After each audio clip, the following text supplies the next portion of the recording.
Viewers. दर्शकों नमस्कार, मैं हूं आपके साथ मीनल और आप देख रहे हैं MNS न्यूज़ टीवी। आपका बहुत बहुत स्वागत है शाम की खबरों में। और अब शुरुआत करते हैं आज की हेडलाइंस के साथ। मुख्यमंत्री भजनलाल शर्मा ने दावा किया 1.5 साल में पूरा किया 5 वर्षों का अधूरा काम। मेरठ में 15 जिलों के DEO के लिए 1 दिवसीय प्रशिक्षण कार्यक्रम आयोजित। केंद्रीय मंत्री शिवराज सिंह चौहान ने कहा उत्तराखंड में उन्नत बागवानी को मिलेगा बढ़ावा। और अब देखते हैं खबरें विस्तार के साथ। मुख्यमंत्री भजनलाल शर्मा का दावा 1.5 साल में पूरा किया 5 वर्षों का अधूरा काम। राजस्थान के मुख्यमंत्री भजनलाल शर्मा ने अपनी सरकार की उपलब्धियों को लेकर बड़ा दावा किया है। उन्होंने कहा है कि हमारी सरकार ने मात्र 1.5 साल में वो काम करके दिखाया है जो पिछले 5 वर्षों में नहीं हो सका। इस साल अवधि में हमने परिणाम देकर दिखाया। मुख्यमंत्री ने ये भी कहा कि उनकी सरकार जनहित में तेजी से फैसले ले रही है और विकास कार्यों को प्राथमिकता दी जा रही है। 1.5 साल में हमारी सरकार ने ऐसे कितने काम हैं जो आपके 5 साल में नहीं हुए, वो हमने 1.5 साल के अंदर करके दिखाए, ये भी हम कहना चाहते हैं। भाई कोई काम करते हो तो कोई तुलना तो की जाती है, तुलना की जानी चाहिए कि की जानी चाहिए? आप बताइए, हमारे काम की तुलना पिछले काम की तुलना होनी चाहिए कि नहीं होनी चाहिए? आपने कितना काम किया बताइए, मैं कहता हूँ आप बताइए, हमें बताइए। मैं आपसे कहना चाहता हूँ, देखिए हमने भोरकोट खेत किसान के लिए खेत तलाई के लिए 32,164 फार्म बनाने का काम किया। उन्होंने कितने किए? 1.5 साल में 600 और 5 साल में 29,430। हम ज्यादा है कि नहीं है? इसमें कोई भी झूठ नहीं बोला, मेरे पक्का उस पर है, निकाल लीजिए कीजिए। खेतों पर तारबंदी के लिए हमने 2,53,000 मीटर में तारबंदी की है और उन्होंने 5 साल में 1,13,000 मीटर पर तारबंदी की। इससे 3 गुनी है। आप देख लीजिए, पशु चिकित्सालय, प्रथम श्रेणी चिकित्सालय करवाना हमने 1.5 साल में 55 किए, उन्होंने 1.5 साल में 1 किया था। अगर 5 साल की बात करूं तो उन्होंने 49 किए थे, हमने 55 किए हैं। तो हमारे जाना है 1.5 साल के 5 साल के उनके जाना। सार्वजनिक स्थानों पर CCTV हमने 4,598 लगाए, उन्होंने 5 साल में 2,813 लगाए। हमने बहुउद्देशीय चिकित्सालय हमने 50 खोले, उन्होंने 1.5 साल में 0 और 5 साल में 13 खोले, मात्र 13, और हमने 50 खोले हैं। बिजली अगर उत्पादन की बात करें, बिजली उत्पादन क्षमता हमने 4,270 मेगावाट की पैदा की, उन्होंने 1.5 साल में 837 की, और अगर 5 साल की बात करूं तो 3,900। जब मैं तुलना करता हूं तो उनको बड़ा दर्द होता है।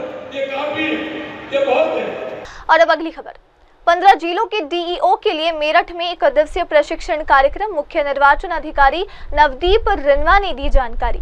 उत्तर प्रदेश के मुख्यमंत्री निर्वाचन अधिकारी नवदीप रिन्वा ने बताया कि मेरठ में प्रदेश के 15 जिलों के जिला निर्वाचन अधिकारियों यानी कि DEOs के लिए 1 दिवसीय प्रशिक्षण कार्यक्रम आयोजित किया गया है। उन्होंने बताया कि ये प्रशिक्षण मुख्य रूप से मतदाता सूची से जुड़े विभिन्न पहलुओं जैसे उसका पुनरीक्षण, अनुरक्षण और अद्यतन पर केंद्रित है।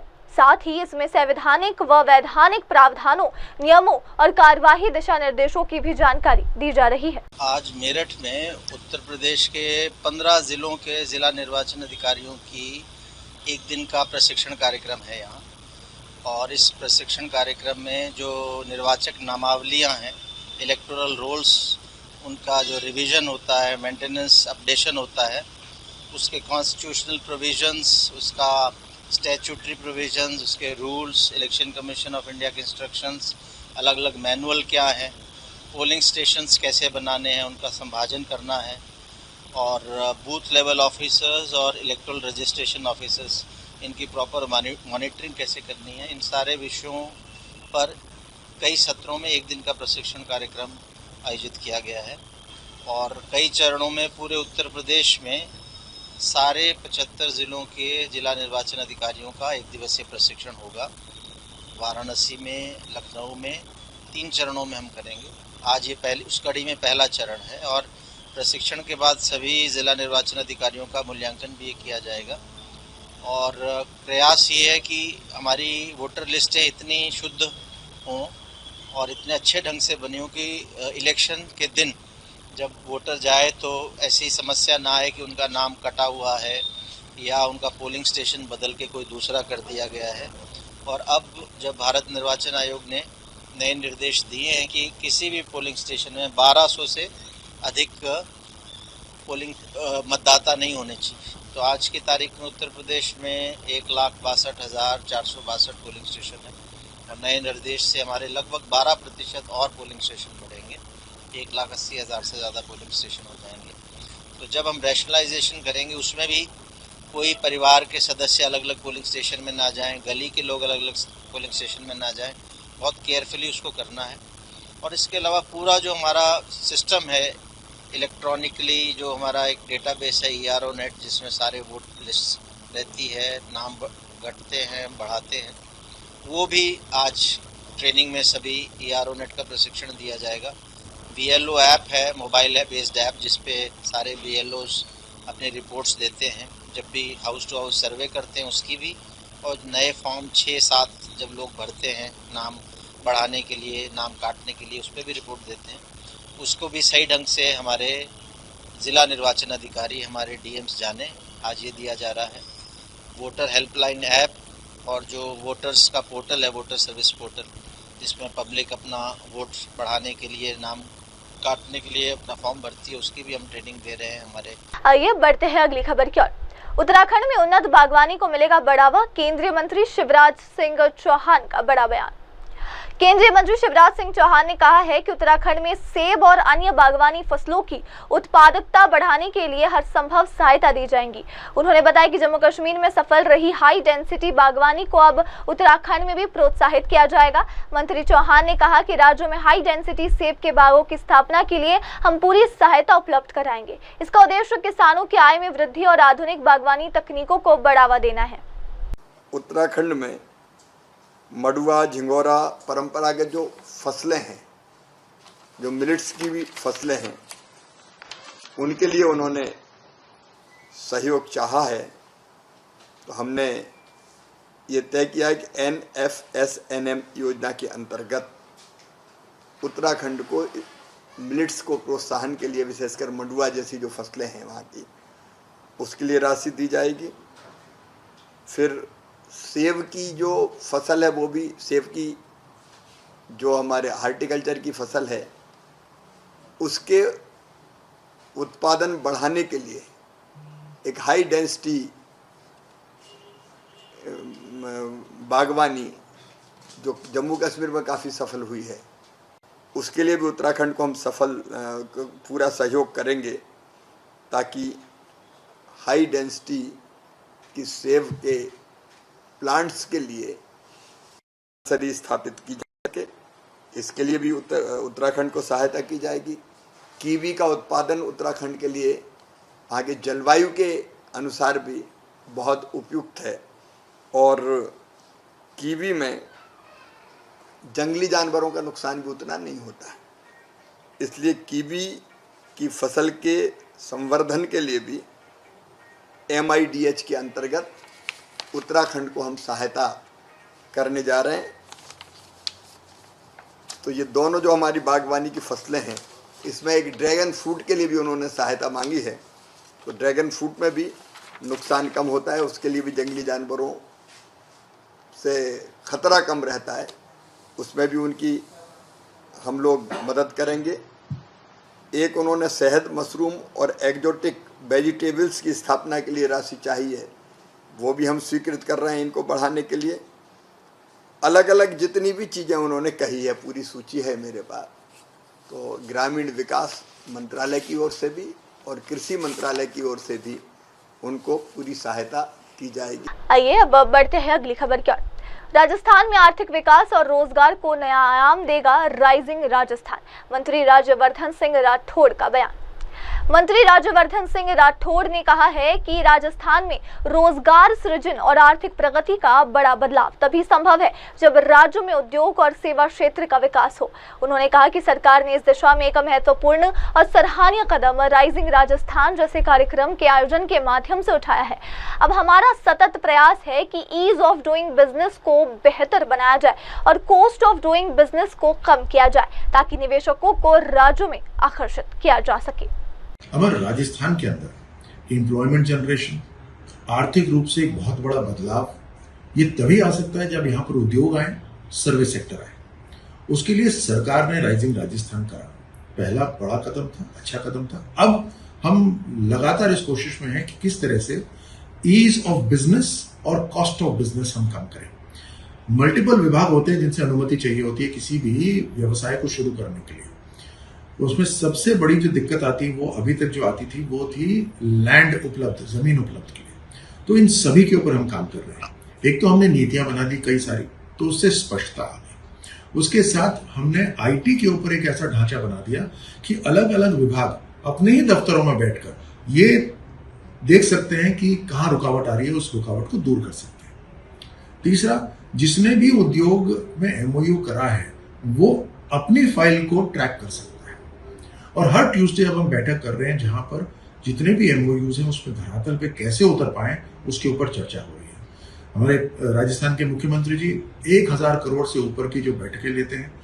मैंने अपने विभाग को कहा है कि जो कम लागत वाले उद्योग हैं, सर्विसेज हैं, 20 करोड़ हो, 50 करोड़ हो, 100 करोड़ हो, उनके ऊपर भी खास ध्यान देना है क्योंकि एम्प्लॉयमेंट जनरेशन उनसे और भी अधिक होता है। बहुत तेज गति से उनका काम शुरू हो जाता है, तो हमें उसके ऊपर भी ध्यान देना है। साथ साथ जो जमीन की दिक्कत आती थी, रीको के अंदर बहुत बड़े पैमाने पे हम टैक्स पे करते थे और वो जो पैसा जो टैक्स में चला जाता है अब हम उसको खर्च करेंगे। एक तो रीको वाले जो इंडस्ट्रियल एरियाज हैं उनको और बेहतर डेवलप करेंगे। दूसरा, एक लैंड बैंक तैयार करेंगे। जो डीएमआईसी है, एक्सप्रेसवेज है, हाईवेज है, उनके साथ जो सरकार की जमीन है रेवेन्यू डिपार्टमेंट से हम रीको के अंदर लेकर उसको डेवलप करेंगे।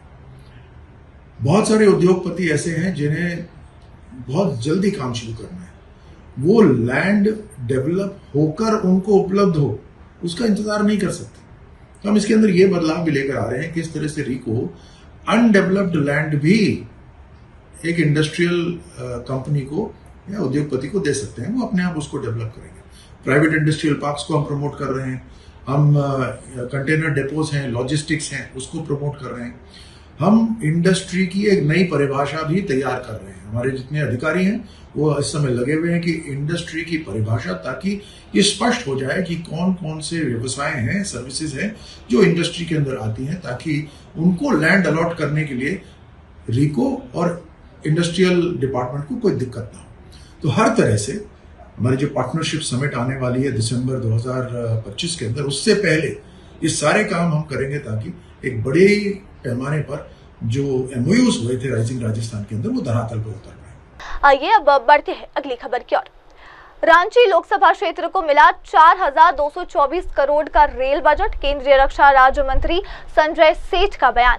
केंद्रीय रक्षा राज्य मंत्री संजय सेठ ने कहा कि रांची लोकसभा क्षेत्र में रेलवे क्षेत्र में अभूतपूर्व कार्य हुए हैं। उन्होंने कहा कि सबसे महत्वपूर्ण बात यह है कि रांची संसदीय क्षेत्र में रेलवे से संबंधित कई महत्वपूर्ण परियोजनाएं शुरू की गई है। कुछ पूर्ण हो चुकी है, कुछ प्रगति पर है और कुछ प्रारंभिक चरण में है और कुछ अभी बाकी है। मंत्री संजय सेठ ने बताया कि पिछले 3 वर्षों में कुल 4224 करोड़ की राशि केवल रांची लोकसभा क्षेत्र के लिए आवंटित की गई थी, जो अपने आप में एक रिकॉर्ड है।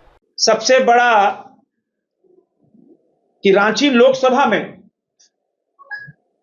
रेलवे के क्षेत्र में जो काम हुआ है, हम उसकी जानकारी आपको देना चाह रहे हैं।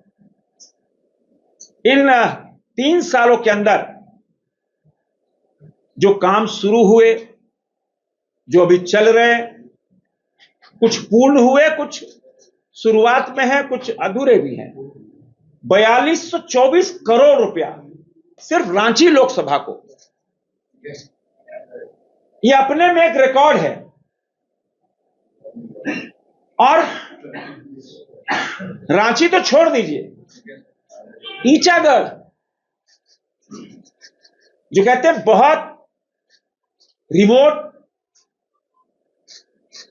और मैं तो महीने में 3 बार 4 बार 5 बार ईचागढ़ जाता हूं। यहां से अगर आप कुकड़ू चले गए, निमडी चले गए, तो लगभग 200 किलोमीटर हो जाता है। वहां पर लगभग 250 करोड़ रुपया सिर्फ एक विधानसभा में, मोर देन दैट, उससे भी ऊपर है। यह प्रधानमंत्री नरेंद्र मोदी जी का जो विजन है, राजसुनी वासनियों जी का जो काम करने का तरीका, इन 70 सालों में अब जो हम देख रहे हैं इंफ्रास्ट्रक्चर का डेवलपमेंट, हां गाड़ियां, सुविधा, यात्री सुविधा बढ़ रही है और बढ़नी चाहिए और बढ़ेगी। चाहे वंदे भारत हो, बहुत प्रमुख और बहुत प्रमुख ट्रेनों की हमने डिमांड भी की है, किंतु यह बताना जरूरी है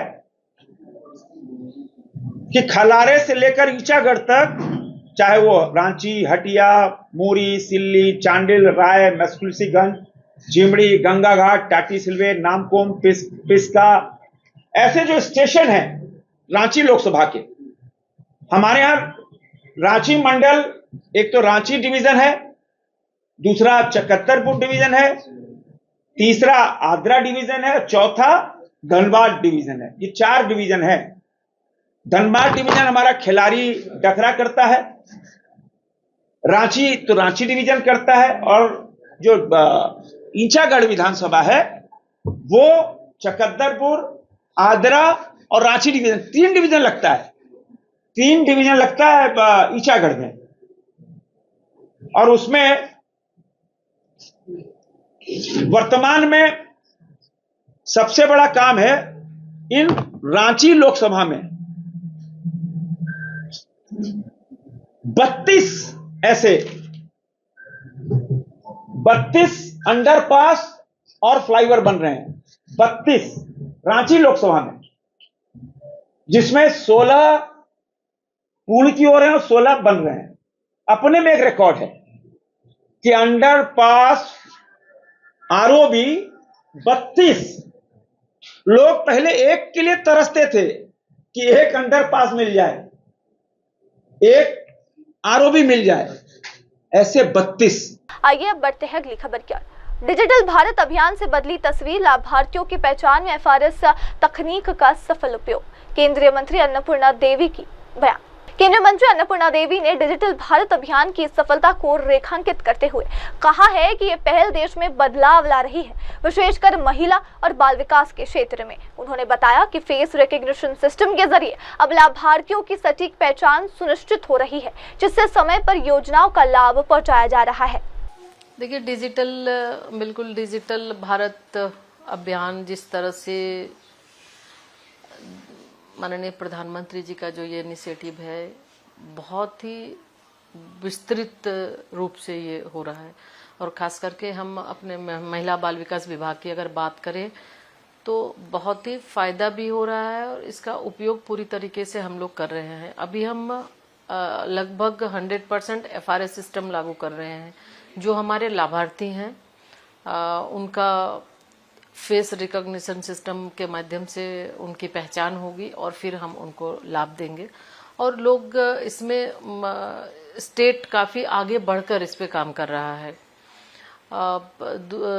इसके साथ ही अगर हम देखें तो अभी ये सही बात है, जितना ही ज़्यादा हमें आसानी भी होती है उतना ज़्यादा इससे समस्याएं भी है। डिफेक्ट की बात हमेशा होती है, तो लगातार ये प्रयास होता है कि डिजिटल आज के समय में जितनी आवश्यकता है उसका हम कैसे उपयोग करेंगे, उसके लिए भी लगातार जागरूक करना। तो डिपार्टमेंट में जब भी हमारी जो सावित्रीबाई फुले राष्ट्रीय महिला बाल विकास संस्थान है, तो उसके माध्यम से भी लगातार जो ट्रेनिंग होता है, कैपेसिटी बिल्डिंग की होती है बात, तो लगातार हम ट्रेनिंग के माध्यम से भी लोगों को ये बताते हैं। और उसके साथ साथ अभी विभाग के द्वारा पूरी तरीके से योजनाओं को इंटीग्रेट करके, यानी कि सब हम चाहे वात्सल्य हो, मिशन शक्ति हो या फिर पोषण 2.0, पूरे तीनों ही मिशन को बेहतर ढंग से प्रौद्योगिकी के माध्यम से हम काम करें, ताकि हमारे लोगों को आसानी से वो काम भी कर सके और ज़्यादा भी काम कर सके। तो इस दिशा में भी चल रहा है। AI की चर्चा आपने की, तो निश्चित तौर पे अभी जैसे जैसे आवश्यकता पड़ रही है विभाग उस हिसाब से अपग्रेड करते हुए हर एक चीज़ों को इंटीग्रेशन हम कर। आइए बढ़ते हैं अगली खबर की ओर। मोहाली में पंजाब सीएम भगवंत मान और अरविंद केजरीवाल ने किया सीवरेज ट्रीटमेंट प्लांट का उद्घाटन। पंजाब के मुख्यमंत्री भगवंत मान और दिल्ली के मुख्यमंत्री अरविंद केजरीवाल ने मोहाली में आधुनिक सीवरेज ट्रीटमेंट प्लांट का उद्घाटन किया। इस मौके पर मुख्यमंत्री मान ने कहा कि राज्य में पर्यावरण संरक्षण और स्वच्छता को प्राथमिकता देते हुए सरकार बुनियादी ढांचे को मजबूत कर रही है। अरविंद केजरीवाल ने भी पंजाब सरकार के प्रयासों की सराहना करते हुए इसे जनहित में एक महत्वपूर्ण कदम बताया। हिस्सा भी लिया, मैं सारे उन्होंने मापिया भी बधाई देनी चाहना। साडे बच्चे JEE क्लीयर कर रहे हैं, JEE एडवांस क्लीयर कर रहे हैं, नीट क्लीयर कर रहे हैं, ते बहुत कुछ नवा हो रहा। ते आ प्रेस कॉन्फ्रेंस भी नवी हुई है। मेरे ख्याल से तुसी पिछले सरकारां च इस तरह की प्रेस कॉन्फ्रेंस पहला कदे सुनी नहीं होनी। वो तो जब शामिल करा लिया कोई ਜਾਂ ਕੱਢਤਾ कोई, बस यह जे ਕੰਮਾਂ 'ਚ लगे रहे हैं। सो असी प्रोग्रेसिव पंजाब, एक अगे नूं वधदा पंजाब जिहड़ा वो बनाना चाहुंदे हां। मैं बेनती करूँगा, क्योंकि दिल्ली दे विच पानी का जिहड़ा क्राइसिस है, शायद अरविंद केजरीवाल जी तो वध कोई नहीं जानता होगा। जिथे टैंकर माफिया चलते होण, फिर दोबारा टैंकर माफिया जीवित हो गए होण, लड़ाइयां होंदियां उत्थे पानी दे एक एक गिलास पिछे, एक एक घुट पिछे। मैं चाहूँगा कि अरविंद केजरीवाल साहब तुहाडे नाल दिल्ली के तजर्बे भी साझे करन ते इत्थे आके उन्होंने की देखा वो भी साझा करन। आप सब लोगों को मेरा नमस्कार, सबको सत श्री अकाल। अभी मैंने और मान साहब ने ये प्लांट पूरा घूमा। 15 MGD का प्लांट है और one of the most modern plants in the country. तो इन्होंने मुझे बताया कि 2-3 राज्यों से वहाँ के इंजीनियर्स, सरकारों के इंजीनियर्स यहाँ पे आके देख चुके हैं। तो मैंने पूछा ऐसा क्या है इस प्लांट के अंदर जो दूसरे राज्यों के इंजीनियर्स आके देख रहे हैं। तो मुझे बताया गया कि जो सीवेज साफ होके जो पानी बनता है, उस पानी की जो क्वालिटी है वो यहाँ पे सबसे बेहतर है।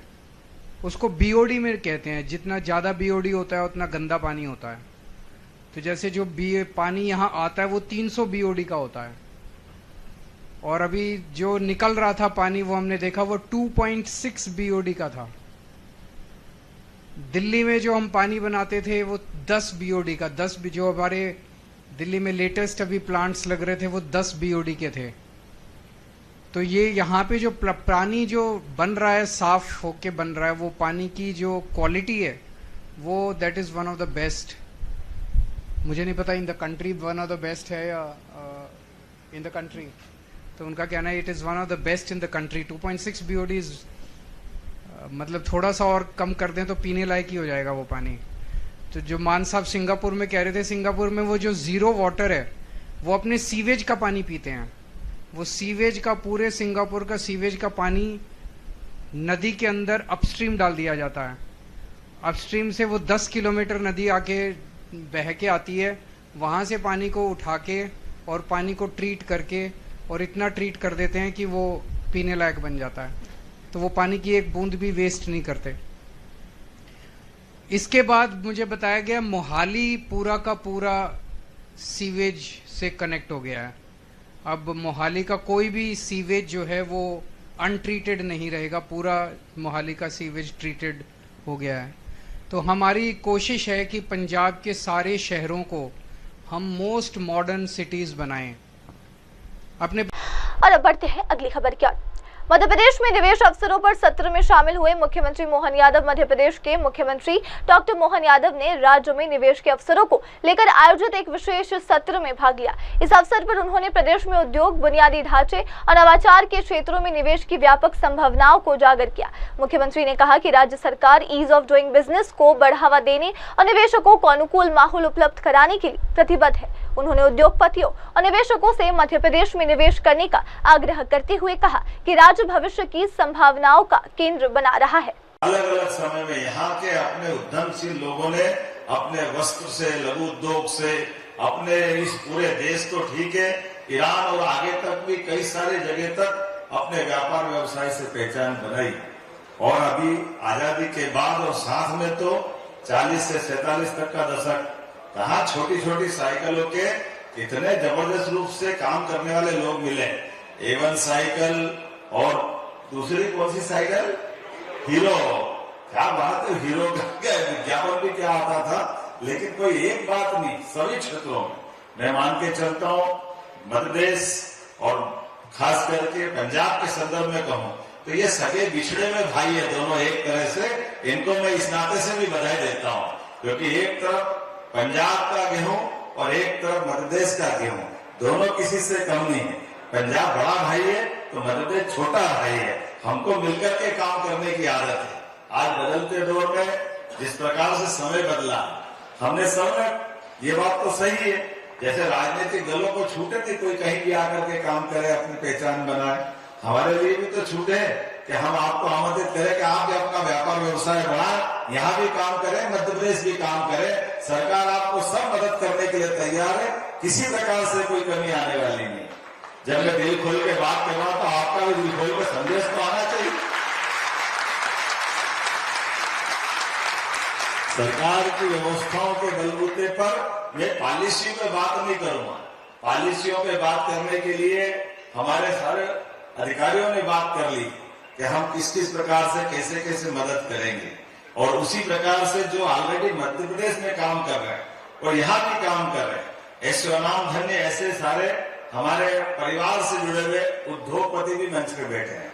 और जैसे आपके साथ हम बैठ करके बात कर रहे हैं कि ये बात सही है, बदलते दौर में जब हम भारत को सिरमौर बनाना चाहते हैं, आज के दौर तो वो कैसा आकर्षक है। देखो बड़े बड़े राष्ट्र के राष्ट्राध्यक्ष छोटे छोटे मामले में रोज व्यापार की बात करते, कैसी बात करते आपको मालूम है।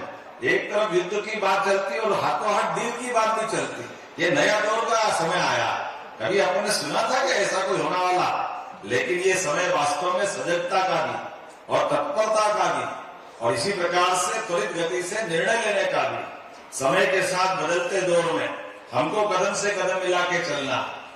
वैसे तो मैं उद्योगपतियों को ऐसा भी मान के चलता हूँ, उद्योगपति केवल अपने लिए इंडस्ट्री नहीं चलाता, आपके माध्यम से कई सारे लोगों का पेट पलता है, गरीबों की जिंदगी में उजाला आता है। इसलिए आपको बधाई देता हूँ। ये भी बहुत बड़ा पवित्र काम आपके माध्यम से होता है। ये एक तरह से हमारे उस पवित्रता के भाव को रेखांकित करता है, जिसके कारण से हमको लगता है कि ईश्वर ने हमको अगर जन्म दिया तो हमारे अपने जीवन में, हमारे जीवन यापन के माध्यम से हमारे परिवार का तो हम पालन पोषण करते ही हैं, लेकिन हमारे पालन पोषण के करते करते हमारे देश की आर्थिक समृद्धि भी आ, और परमात्मा ने हमको यश दिया तो हम अपने यश को भी हासिल करें और बदलते। आइए अब बढ़ते हैं अगली खबर की ओर। महज 2 दिनों में 2 बड़ी सफलताएं, ऑपरेशन अस्मिता भरम और ऑपरेशन बालाल देव में जबरदस्त कामयाबी। सिर्फ एक ही कार्रवाई में 65,000 के इनामी 2 फरार अपराधियों को दबोचा गया। 2 दिन के भीतर 2 प्रमुख अभियानों में पुलिस को बड़ी सफलता मिली है। ऑपरेशन अस्मिता भरम और ऑपरेशन भलाल देव के तहत की गई इस रणनीतिक कार्रवाई से सुरक्षा एजेंसियों का मनोबल ऊंचा हुआ है और अपराधियों में खौफ का माहौल बन चुका है। जोधपुर रेंज की सेक्टर टीम का झाड़ू फेरो अभियान परवान पर है। समाज के कूड़े कचरे करकट को उठाकर बीन कर डस्टबिन में उनकी मंजिल तक पहुंचाने का काम चरम पर पहुंचा हुआ है। और उसी की अगली कड़ी के रूप में ऑपरेशन अस्मित भ्रम और ऑपरेशन भलाल देव चलाकर लंबे समय से फरार 2 कुख्यात अपराधी विष्णु पुत्र पप्पाराम निवासी पिपाड़ और भैरूलाल पुत्र मांगीलाल निवासी निम्बा हेड़ा चित्तौड़गढ़, इन पर 65,000 रुपए का इनाम घोषित था। तो लंबी मशक्कत के बाद नाटकीय अंदाज में गिरफ्तार करने में सेक्नो टीम को एक बार फिर बड़ी सफलता मिली है। इनमें से एक अपराधी नशे का रंग जमाकर आदमियों की जान लेने को आमादा था, तो दूसरा रंग जमाने के नशे में आदमी की जान लेकर फरार था। करीब 2 वर्ष पहले एक लोमहर्षक हत्याकांड में विष्णु ने एक व्यक्ति की चाकू घोंपकर हत्या की और 2 वर्षों से फरारी काट रहा था। इसके लिए चलाए गए ऑपरेशन का नाम अस्मित भ्रम इसलिए रखा गया कि यह हमेशा पहचान की दुविधा, पहचान के संशय, पहचान के भ्रम का शिकार रहा। स्टोन क्रशर पे चिराई गांव में मारने किसी और को गया, हत्या किसी और की करके चला आया और फिर अब अपनी पहचान कभी कमठा मजदूर बनकर, कभी विद्यार्थी बनकर, कभी कपड़े के दुकान के सेल्समैन के रूप में जयपुर के जौहरी बाजार में रहकर यह लगातार अपनी पहचान बदलकर गिरफ्तारी से बचा हुआ था। और कहते हैं कि आखिर तुम्हें आना है, चाहे थोड़ी सी देरी होगी, भाग लो जितना भी भागना है, तुम्हारे पांव में बेड़ी होगी। उसी तर्ज पर कहीं ना कहीं से सूचना मिली और जौहरी बाजार के कपड़े की दुकान से विष्णु पकड़ा गया। तो दूसरा भैरूलाल, जो मादक द्रव्यों का बड़ा तस्कर था, चित्तौड़गढ़ से मारवाड़ के इलाके में सप्लाई करने का काम करता था, वह भी स्थानीय होने के चलते वहां लगातार भागता रहा, लंबे समय से भागता रहा और जब भागते भागते थक गया तो खाटू श्याम बाबा की शरण में गया शांति की तलाश में। और वहां से लौटते समय बाबा ने चाहे उसे शांति दी या नहीं दी, पर उसके भागते कदमों को आराम जरूर दे दिया। फुलेरा रेलवे स्टेशन के पास ट्रेन का इंतजार करता हुआ यह अपराधी भी सेक्नो टीम के हत्थे चढ़ गया। इस तरह से इन दोनों अपराधियों की गिरफ्तारी के साथ ही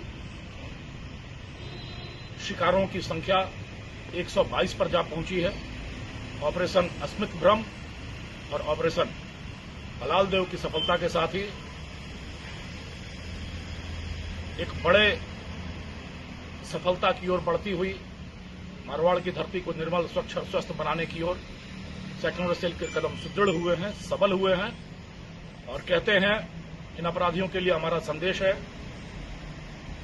कि कहते हैं कि जब पता नहीं चलता कि इन अपराधियों को जमीन खा गई या आसमान निकल गया, तो जो सेक्नो टीम ढूंढती है तो उनका पता चल गया। तो ऐसे सारे फरार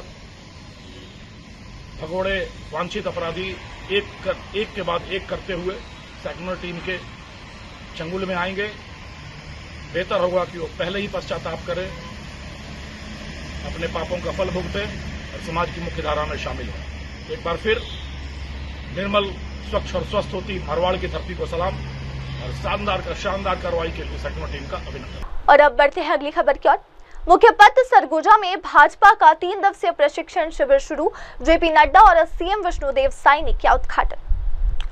भाजपा के राष्ट्रीय अध्यक्ष जेपी नड्डा और छत्तीसगढ़ के मुख्यमंत्री विष्णुदेव साई ने मुख्य पथ यानी कि सरगुजा में पार्टी के सांसदों, विधायकों और मंत्रियों के लिए आयोजित 3 दिवसीय प्रशिक्षण शिविर का उद्घाटन किया। शिविर का उद्देश्य संगठन को मजबूत करना, जनसंपर्क बढ़ाना और आगामी चुनावों की तैयारी करना है। इस दौरान नेताओं ने सांस्कृतिक गतिविधियों में भाग लिया और स्थानीय व्यंजन का स्वाद लेकर क्षेत्रीय विरासत से जुड़ाव भी दर्शाया।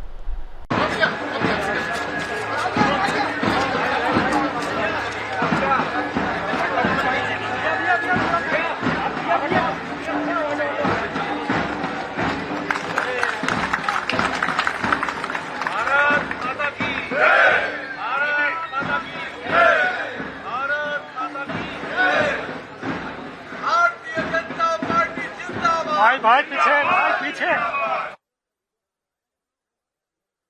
और अब अगली खबर। तेजस्वी यादव की पत्नी को लेकर गिरिराज सिंह का बयान, राम क्यों बदला, वोटर लिस्ट में जांच होनी चाहिए। पटना में केंद्रीय मंत्री गिरिराज सिंह ने एक बार फिर राजद नेता तेजस्वी यादव पर निशाना साधा है। इस बार उन्होंने तेजस्वी की पत्नी राजश्री यादव पूर्व में राचेल गोढ़नी को लेकर सवाल उठाए हैं। गिरिराज सिंह ने कहा कि तेजस्वी यादव खुद को समाजवादी बताते हैं, लेकिन उनकी निजी जिंदगी में पाखंड है। गिरिराज सिंह ने कहा कि तेजस्वी यादव कहते हैं कि वो समाजवादी है, लेकिन पत्नी का नाम बदलवा दिया। अगर वो इंसानी थे तो क्या अपराध था? नाम बदलने की जरूरत क्यों पड़ी। उन्होंने सवाल उठाया कि तेजस्वी यादव की पत्नी वोटर लिस्ट में कैसे शामिल हुई, वोटर लिस्ट में उनका नाम कैसे जुड़ा, क्या उनके पास भारतीय नागरिकता का प्रमाण पत्र था, इसकी जांच होनी चाहिए। ये तो लगता है सर्वप्रथम तेजस्वी यादव जी अपने आप को कहते हैं कि मैं समाजवादी हूं। ये ढोंग कैसा, अपनी पत्नी का नाम क्यों बदले? अगर थी क्रिश्चियन तो थी, क्या दिक्कत है? क्रिश्चियन होना कोई गुनाह है? लेकिन नाम बदलने से, इसीलिए मैं कहता हूं तेजस्वी यादव जी की पत्नी का ही वोटर लिस्ट की जांच होनी चाहिए। वो किस तरह से वोटर बनी, क्या वो नागरिकता प्रमाण पत्र के साथ? जो कह रहे हैं कि आधार को नहीं माना जा रहा है, आधार पर लिखा हुआ है, ये नागरिकता का प्रमाणित नहीं करता है। और ये कोई नागरिक होगा वही वोटर होगा। आखिर डर किसको है? क्या घुसपैठिए को भारत का नागरिक होना चाहिए? मैं पूछना चाहता हूं विपक्ष से, क्या रोहिंग्या को होना चाहिए? काहे डर है? और जो 86 से पहले पैदा लिया है उसको तो इलेक्शन कमीशन माना है, उनके पास नहीं है। उसके लिए लोकल अधिकारी को पूरा अधिकार दिया गया है। इलेक्शन कमीशन के संविधान के तहत आप नागरिक कोई भी जाता है आवासीय प्रमाण पत्र लेने के लिए। हमारे पास तो रोज आते हैं पीएम का मदद लेने के लिए। आवासीय प्रमाण पत्र हो गया, गरीबी का हो गया, आय प्रमाण पत्र हो गया, दुनिया भर का है। काने का मन भेल तो आंख में गड़ल खुट्टी। ये लोग चाहते हैं अवैध लोगों को मतदान करवाना। इसीलिए आज राहुल गांधी चिल्लावे या तेजस्वी चिल्लावे, ये काम तो बहुत पहले होना चाहिए था। चुनाव आयोग को इस बिहार में हर 10 साल पर करनी चाहिए। और आइए बढ़ते हैं अगली खबर की ओर। खंडवा में मुहर्रम की 11वीं रात को ताजिया जुलूस करबला नदी में विसर्जन, कड़ी सुरक्षा व्यवस्था। मुहर्रम की 11वीं रात को खंडवा में एक भव्य ताजिया जुलूस निकाला गया। ये जुलूस मोगट क्षेत्र से शुरू होकर जलेबी चौक तक पहुंचा, जहां से आगे बढ़ते हुए करबला नदी में ताजियों का विसर्जन किया गया। इस मौके पर शहर में कड़ी सुरक्षा व्यवस्था की गई थी। पुलिस बल के साथ साथ ड्रोन कैमरों की निगरानी में पूरा जुलूस शांतिपूर्वक संपन्न हुआ। स्थानीय प्रशासन ने जुलूस मार्ग पर सुरक्षा के व्यापक इंतजाम किए थे ताकि किसी प्रकार की अव्यवस्था न हो।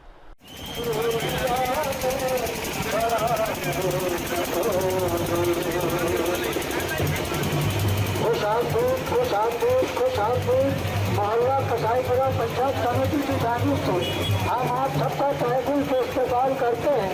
खुश आमदीद, खुश आमदीद, खुश आमदीद।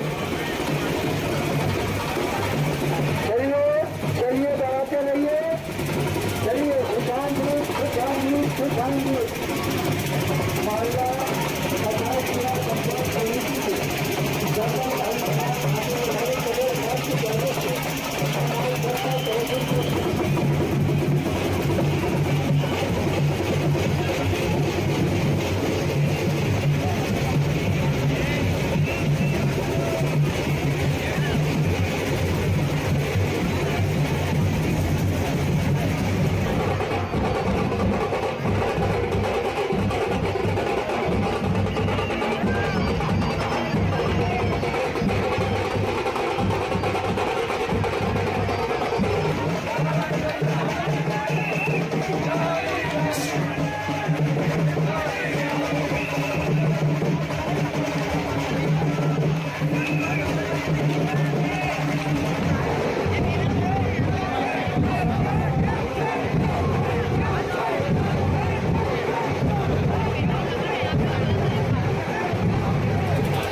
आइए अब बढ़ते हैं अगली खबर की ओर। पुरी जगन्नाथ मंदिर में पाहंडी विजय के बाद देवी लक्ष्मी ने किया भगवान जगन्नाथ से मिलन, रसगुल्ला भोग और रिवाजों की अद्भुत झलक। भगवान जगन्नाथ मंदिर में सोमवार को पाहंडी विजय के बाद एक पवित्र और भावनात्मक अनुष्ठान देखने को मिला, जब देवी लक्ष्मी ने भगवान जगन्नाथ से भेत्ता मंडप में मुलाकात की। यह आयोजन रथ यात्रा के अंतिम चरणों में से एक है और श्रद्धालुओं के लिए विशेष महत्व रखता है। परंपराओं की अनुपम झलक, प्रतीकात्मक द्वार बंद और भोग की अदायगी। अनुष्ठान की शुरुआत प्रतीकात्मक द्वार बंद से हुई, जो भगवान और देवी लक्ष्मी के बीच विवाहोपरांत नाराजगी और पुनर्मिलन का प्रतीक है। इसके बाद एक संवादात्मक और सांकेतिक विनिमय हुआ, जो पारंपरिक लोक कथाओं पर आधारित है।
आइए अब बढ़ते हैं अगली खबर की ओर।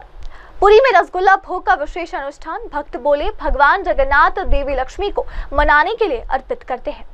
भगवान जगन्नाथ और देवी लक्ष्मी के पावन मिलन के अवसर पर पुरी जगन्नाथ मंदिर में सोमवार को रसगुल्ला भोग का विशेष आयोजन हुआ। भत्ता मंडप में पारंपरिक रीतियों के तहत ये रसगुल्ला भोग अर्पित किया गया, जिसे लेकर श्रद्धालुओं में गहरा उत्साह और आस्था देखी गई। एक श्रद्धालु ने कहा कि यहाँ का रसगुल्ला भोग बहुत खास और प्रिय होता है। भगवान जगन्नाथ इसे देवी लक्ष्मी को प्रसन्न करने और उन्हें मनाने के लिए अर्पित करते हैं। यहाँ का रसगुल्ला भोग यहाँ का प्रसिद्ध है। यहाँ पर जगन्नाथ जी ने माँ लक्ष्मी को मनाने के लिए भोग करके, उनको मनाने के लिए वापस लेने के लिए भोग करके संतुष्ट करते हैं। यहाँ जगन्नाथ का बड़ा ठाकुर सुविधाजनक प्रसिद्ध रथ यात्रा में यह प्रसिद्ध है। यहाँ पर जो भोग करते हैं रसगुल्ला भोग, यह खाने के प्रसिद्ध होते हैं। ये तो मानव लीला है जगन्नाथ जी के लिए। जैसे हमारा भक्त भाई बहन जैसे वापस में रहते हैं, वैसे ही जगन्नाथ जी की उनको मनाने के लिए भोग खाने के लिए उनको ले जाते हैं मना के। यह अपूर्व लीला है महाप्रभु के लिए जगन्नाथ। शायद 14 साल के बाद हम लोग आए, बीच बीच में आ रहे थे, लेकिन ये वाला बहुत स्पेशल था कि जगन्नाथ जी का डोरी लगा, हम लोग जो बोलते हैं उनकी लीला जो लगा, तो वो सबके लिए अपरंपार है। एक एक कण कण में उनकी जैसे छवि प्रकट होती है। मैं तो मतलब स्पीचलेस हूँ, मेरे मुंह में कोई शब्द भी नहीं है। उन्हीं का दर्शन मिल गया, वो खुद को बहुत भाग्यवान मतलब सोच रही हूँ, खुद को भाग्यवान कर रही हूँ। भगवान जी के प्रति जो हमारी उड़ीसा से सारा विश्व से जो भगवान जी के प्रति जो भक्ति भाव है जो है, और भगवान जी की जो लीला है हर तरफ फैल रहा है, और हर तरफ उनका जो आशीर्वाद जो लीला जो होता है, हर तरफ भक्त की आगमन हो रहा है धीरे धीरे। मैं तो पहली बार इतना भक्त मैं कभी नहीं सोच रही थी, मुझे नहीं लग रहा था कि आज मेरा दर्शन होगा, लेकिन उनकी महान कृपा है कि उन्होंने खींच के लाए हैं, दर्शन दिए, और मैं कुछ नहीं बोल सकती। मैं लास्ट 23 इयर्स में आयरलैंड में रहता हूँ और कोशिश करता हूँ कि हर साल की महाप्रभु की रथ यात्रा देखने के लिए, बट इस बार बड़ा सौभाग्य मिला। मैं गुंडीचा में भी था और बाहुड़ा में तीनों रथों को खींचने के लिए मौका मिला, और आज सुबह बड़ी अच्छी सुबह मिला, महाप्रभु की दर्शन मिला, आरती हुआ, और ये जो रसगुल्ला भगवान है प्रसाद में मिला। जो ये जो प्रसाद है महाप्रभु लक्ष्मी माता जी को प्रसन्न करने के लिए, आज मंदिर जाने से पहले उनको प्रसन्न करने के लिए ये रसगुल्ला खिलाते हैं।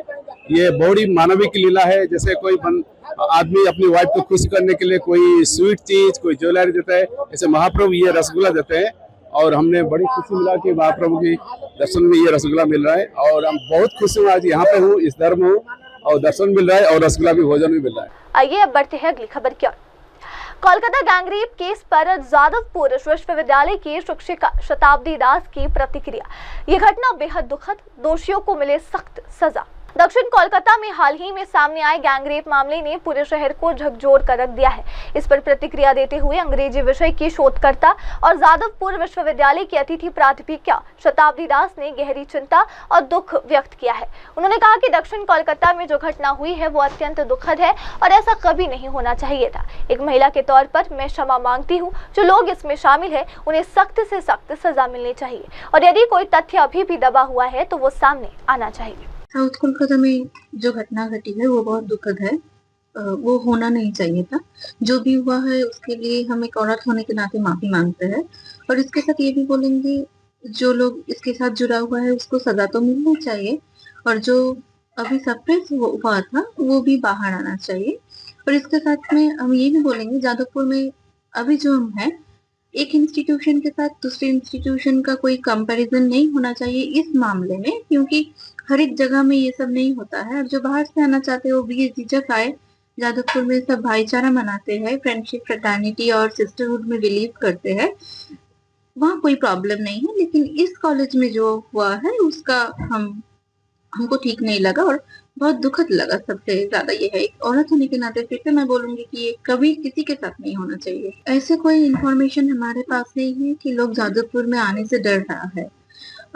कहीं भी कोई डर नहीं रहा है। यहाँ एडमिशन लेने से हो सकता है कि कोई एक दो घटना जो हुआ है या फिर जो भी हो रहा है या फिर हुआ है उसके लिए अथॉरिटीज है जो स्टेप्स लेंगे। लेकिन उसके साथ हम ये भी बोलेंगे कि जादवपुर को मैलाइन करने से पहले ये भी देखना चाहिए कि वो एक उत्कर्ष की जगह है। वहाँ से मतलब जो स्टूडेंट्स निकलते हैं ये हाई पैकेजेस लेके जाते हैं, तो जो कंपनी ऐसे तो हायर नहीं करते, तो कुछ ना कुछ तो उनके पास ब्रेन, इंटेलेक्चुअलिज्म या फिर पढ़ाई होता होगा। तो पढ़ाई के नाते अगर आप कॉन्सेंट्रेट करेंगे या फिर सिक्योरिटी के नाते भी अगर आप कॉन्सेंट्रेट करेंगे तो आप बेझिझक रहिए, डरने की कोई बात नहीं है। आप आइए, पढ़ाई कीजिए, आराम से अपना डिग्रीज लेके जाइए और अपने करियर में सक्सेसफुल हो जाइए। डरने की कोई बात नहीं है। एक इंसिडेंट से एटलीस्ट इस पे कोई मतलब इन्फ्लुएंस नहीं पड़ता है। मुझे नहीं पता है कि किसने ये कहा है कि अकेला लड़की लोगों को नहीं जाना चाहिए। In case of women empowerment in the era of 21st century, it is not like that we must not go to any places alone. Rather, we must practice, and it is the standard of safety and security, and it shows the standard of safety and security when we go out alone, even at night from home. तो यही तो बंगाल है जो अपने लड़कियों को रात 2 बजे तक भी भेज सकता है कोई कैंपस में, कोई रोड में, कि वहाँ उस पे कुछ नहीं होता है। तो अगर कोई कह रहा है वो अपना मतलब थॉट्स फिर से विचार करे और देखे कि आसपास में क्या हो रहा है, क्योंकि यही बंगाल रेनेसेंस किया था, नव जागरण के रूप में यहाँ के वुमेन को जाने जाते हैं।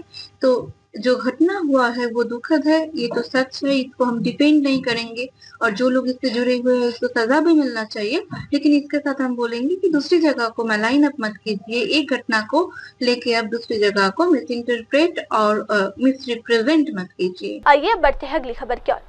बिहार में जंगल राज लौट आया है। डिप्टी सीएम सम्राट चौधरी और बीजेपी पर भड़के कांग्रेस नेता प्रमोद तिवारी। बिहार में बढ़ते अपराध और सत्ताधारी नेताओं के बयानों को लेकर कांग्रेस नेता प्रमोद तिवारी ने कड़ी प्रतिक्रिया दी है। उन्होंने बिहार के उप मुख्यमंत्री सम्राट चौधरी और बीजेपी सांसद निशिकांत दुबे के बयानों की निंदा करते हुए केंद्र और राज्य की भाजपा जदयू सरकार को आड़े हाथों लिया।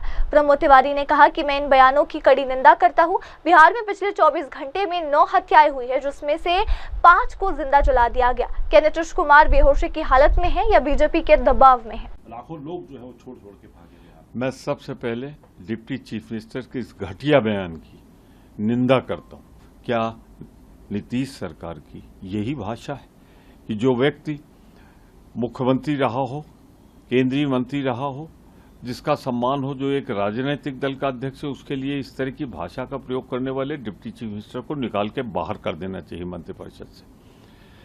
जहां तक सवाल है, 24 घंटे में 9 हत्याएं, जिनमें 5 तो जला के मार दिए गए। अरे बिहार भारत के अंदर है या नहीं है, यहाँ भारत का कानून चलेगा या नहीं चलेगा। भारतवर्ष में इस तरह जंगल राज अगर कहीं है इस समय तो उसका सर्वोच्च मैं कहूंगा हत्याएं हो रही हैं बिहार में। और पता नहीं नीतीश जी जाग रहे हैं या अर्ध जागृत अवस्था में हैं या उनको अब उनके बस का नहीं रहा है शासन चलाना। भारतीय जनता पार्टी उनके साथ क्या कर रही है मैं नहीं जानता। भारतीय जनता पार्टी के दबाव में ये वो नीतीश तो नहीं है जिस नीतीश को हम लोग जानते थे। मैं सिर्फ इतना कहना चाहता हूं, भारतीय जनता पार्टी और नीतीश कुमार की सरकार को सत्ता में बने रहने का अधिकार नहीं है। इन्होंने रूल ऑफ जंगल लागू कर दिया है, वहां पे कानून का राज नहीं। कैसे देखते हैं क्या हो रहा है भारतीय राजनीति में? सांसदगण कैसी भाषा बोल रहे हैं, बड़े बड़े पदों पे बैठे हुए लोग कैसी भाषा बोल रहे हैं। अब राजनीति में तय होगा पटक पटक के मारोगे। ये क्या किसी सांसद की, वो भी भारत के संसद की सांसद की भाषा हो सकती है? भाजपा या ये भाजपा बुलवाती है। क्षमा मांगे मोदी जी, क्षमा मांगे नड्डा जी कि उनके सांसद ने इस तरह के शब्दों का प्रयोग किया है। अगर कार्रवाई नहीं हो रही है तो इसके मतलब उनके कहने पे हो रही है। तो मैं सीधे सीधे भारतीय जनता पार्टी पर गुंडागर्दी की भाषा। आइए अब बढ़ते हैं अगली खबर की ओर। नकली डिग्री वाले हमें न बताए क्या करना है, निशिकांत दुबे पर शिवसेना नेता संजय राउत का तीखा हमला। बीजेपी सांसद निशिकांत दुबे ने हालिया बयान पर शिवसेना के वरिष्ठ नेता संजय राउत ने तीखी प्रतिक्रिया दी है। उन्होंने कहा है कि दुबे की डिग्री ही फर्जी है, ऐसे व्यक्ति को दूसरे की ओर उपदेश देने का कोई अधिकार नहीं। राउत ने कहा कि जिस आदमी की डिग्री ही फर्जी हो वो हमें क्या बताएगा कि क्या करना चाहिए और क्या नहीं। हम हिंदी बोलने वालों के साथ अच्छे रिश्ते रखते हैं। शिवसेना ने कभी उन पर हमला नहीं किया। निशिकांत दुबे ने बयान दिया है कि पटक पटक के मारेंगे। बात ऐसी है, ये दलाल है, निशिकांत दुबे दलाल है। आप पूछिए सुप्रिया सुळे को, ये एक दलाल है, ये दलाली करता है उद्योगपतियों की, ये कमीशन खोर है। मुंबई में भी उसकी दलाली चलती है। ये भारतीय जनता पार्टी के सब लोग हैं पाले हुए, ये उद्योगपतियों से फिरौती वसूलते हैं सब। उसकी डिग्री फेक है। ये जो सांसद महुआ मोहित्रा है ना, आप उसकी इंटरव्यू लीजिए। दिल्ली यूनिवर्सिटी की डिग्री, फेक डिग्री जो संसद में पेश करता है, वो हमें देश के बारे में, प्रांत के बारे में बोलता है। देखिए, एक तो सबसे पहली बात है, यहाँ मुंबई महाराष्ट्र में सालों साल से हमारे हिंदी भाई रहते हैं। हमारा उनका अच्छा रिश्ता है, अच्छा डायलॉग है। हम राजनीति नहीं करते, ये सबसे पहली बात है। जरूर हम चाहते कि हमारे साथ रहे, हमारे साथ भी थे। अब अगर आज पॉलिटिकली नहीं है तो हम उनको कन्विंस करेंगे। लेकिन किसी भी हिंदी भाई के ऊपर शिवसेना ने हमला नहीं किया है, न करेंगे, न पहले किया है। ये दुबे को समझना चाहिए। ये राजनीति करना चाहते हैं। तो महाराष्ट्र कोई नेता इस बात का विरोध क्यों नहीं कर रहे हैं? सबसे पहली बात यह है कि दुबे है कौन? दुबे को क्या अथॉरिटी दिया है कि यहाँ के हिंदी भाषिकों ने? वहां बैठकर आप बात करते हैं। यहाँ के जो हिंदी भाषिक नेता है, मैं उनसे अपील करता हूँ, दुबे का जो वक्तव्य है उसका निषेध करो, धिक्कार करो उसका। बताइए आप झूठ बोल रहे हो तो मैं कहूंगा कि आप महाराष्ट्र की मिट्टी में मिलजुल गए। कौन है दुबे आपका? आपका दुबे कौन लगता है? ये फालतू आदमी है। ये बोगस डिग्री जैसा गुरु वैसा चेला है।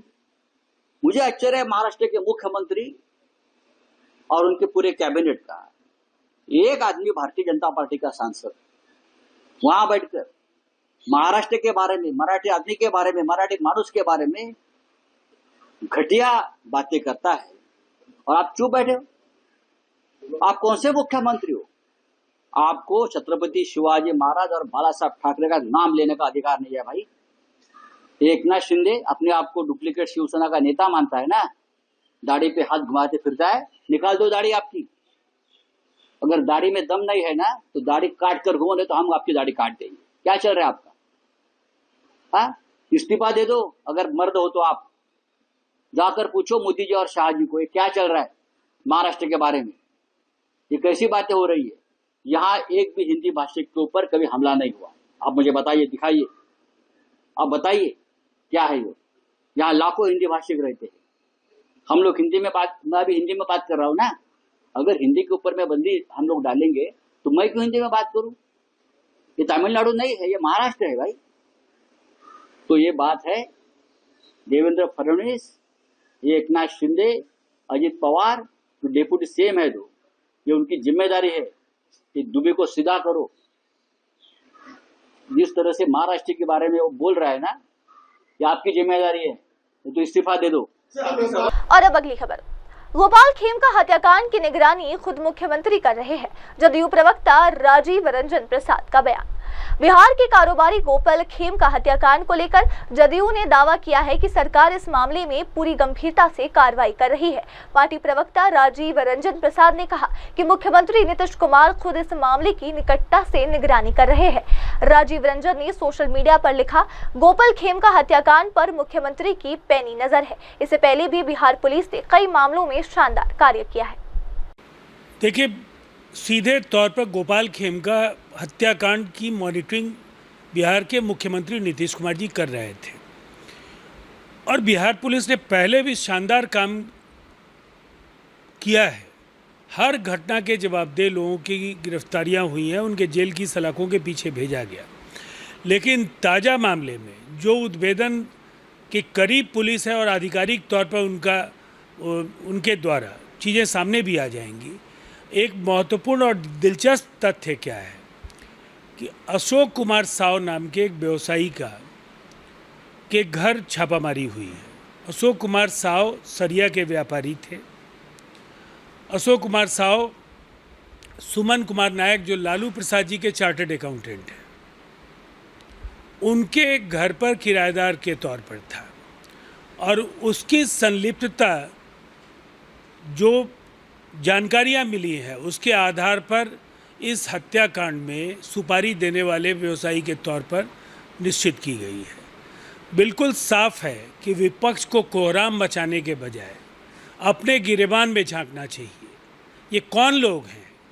और अभी जो उमेश यादव शूटर की गिरफ्तारी हो या जो अभी पुलिस ने आत्मरक्षार्थ एक अपराधी का पीछा करते हुए जब गोलियां चलाई और एक अपराधी ढेर हुआ है, बिल्कुल साफ है कि हम पाताल से भी अपराधियों को ढूंढ कर निकालेंगे। जो लोग भी जवाबदेह हैं, बिहार में घटनाएं करके निश्चिंत होकर के घूमने का दौर 90 से 2005 का नहीं है। सत्ता पोषित जो अपराध का तंत्र बिहार में था, उसको पूरी तरह से नेस्तनाबूद करने का काम नीतीश कुमार जी के शासन के 20 वर्षों में हुआ है और बिहार की पुलिस ने अच्छा काम किया है।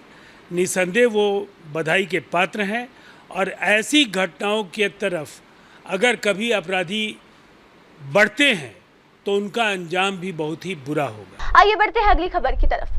पश्चिम बंगाल में कोलकाता में लगातार बारिश से कई इलाकों में जल जमाव हो गया। पश्चिम बंगाल की राजधानी कोलकाता में लगातार हो रही बारिश के कारण शहर के कई हिस्सों में भारी जल जमाव की स्थिति उत्पन्न हो गई है। मुख्य सड़कों, रिहायशी इलाकों और बाजार क्षेत्रों में पानी भरने से यातायात भी प्रभावित हुआ है। नगर निगम कर्मियों द्वारा पंपिंग का कार्य जारी है, लेकिन बारिश थमने तक राहत की उम्मीद कम है। स्थानीय लोगों को आवागमन में परेशानी का सामना करना पड़ रहा है। वहीं कई दुकानों और घरों में भी पानी घुसने की खबरें आई है।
और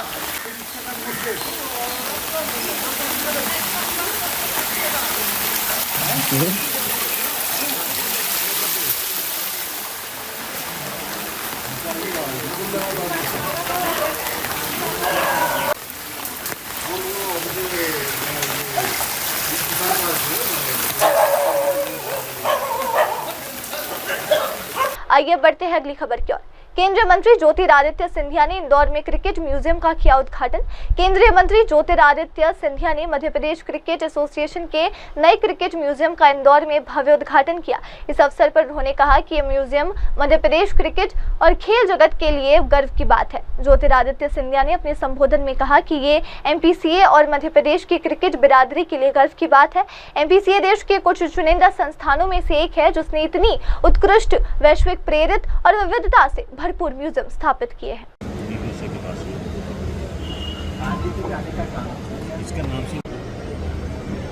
अविनाश जी, यहाँ थोड़ा एक फोटो करवा दीजिए ना। ग्रुप फोटो लीजिए उधर। एक ग्रुप फोटो यहाँ पे करवा दीजिए। यहाँ पर थोड़ी यार। पीछे फोटो। नमस्कार संजय।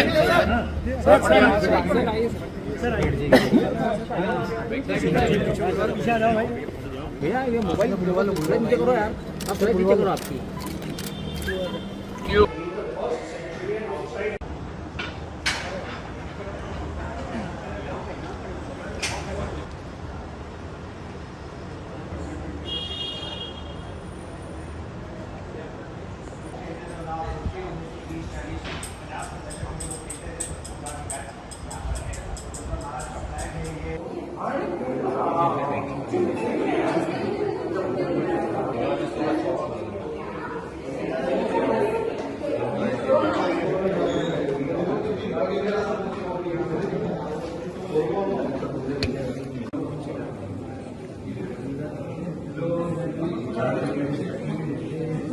उस जमाने में जैसे आप अभी यहाँ एडिडास देखते हो, ये देखते हो, स्टिकर्स जो है, वैसे उनको जिन जिन प्लेयर्स को पुराने जमाने गैरी सोबर्स थे उनका नाम लिखते थे। जो जो प्लेयर्स पुराने थे तो उनको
वेंकटेश्वर साहब हमारे बीच में है। ये एमपीसीए और मध्य प्रदेश की क्रिकेटिंग फ्रेटर्निटी के लिए बहुत ही गौरवान्वित दिन। एमपीसीए उन संस्थाओं में से है पूरे देश में जहां शायद किसी संस्था ने ऐसी उत्कृष्ट विश्व व्यापक और इतनी विविधता का एक संग्रहालय स्थापित किया। जितना सुंदर बाहर से है, जो ब्रिक वर्क बिल्कुल लॉर्ड स्टेडियम की तरह हमें दिखता है, उससे 10 गुना ज्यादा एक रचनात्मक और एक दर्शन के लिए एक सुंदर वातावरण अंदर तैनात किया गया है पीसीए के बाद। और अभी के लिए बस इतना ही, लेते एक छोटा सा ब्रेक के बाद लौटेंगे और देखेंगे देश दुनिया की तमाम बड़ी खबरें। तब तक के लिए आप जुड़े रहे मेरी सहयोगी श्रद्धा के साथ और देखते रहिए MNS न्यूज टीवी। नमस्कार। Hi, this is Abhijit Sawant and you are watching MNS News. आप देख रहे हैं MNS न्यूज, सच जरूर।